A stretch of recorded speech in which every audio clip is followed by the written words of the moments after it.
اینها بی‌شرفن که رفتن با آمریکا مذاکره کردن، ولی الان بی‌شرف نشدن، از قبل اینطوری بودن. 40 سال دارن با آمریکا مذاکره میکنن. آیا ما مردم ایران نمیدونستیم؟ ندیدیم؟ ما حکم قتل امام خودمون رو وقتی به پزشکیان رأی دادیم امضا کردیم، اثر انگشت زدیم، تقدیم کردیم.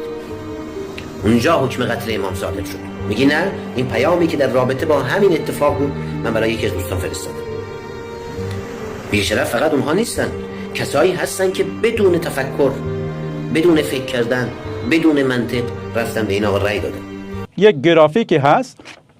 در این گرافیک شما میبینید که تفاوت آرای این دو نفر در کل کشور 2,846,000 رأیه، ولی در 4 تا استان عمدتاً ترکنشین آذربایجان شرقی، غربی، اردبیل و زنجان 2,860,000 رأی پزشکیان جلو بوده.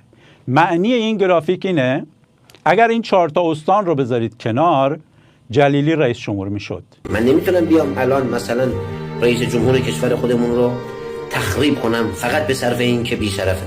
نه، اون حاصل انتخاب مردمه. رأیی که پزشکیان در 4 استان عمدتاً ترکنشین داشته، آذربایجان شرقی، غربی، اردبیل و زنجان، عمده اون رأیی که پزشکیان رو رئیس جمهور کرده. یادتون باشه ما تو زندگی به اون چیزی که لیاقت داریم میرسیم، نه به اون چیزی که آرزوشو داریم.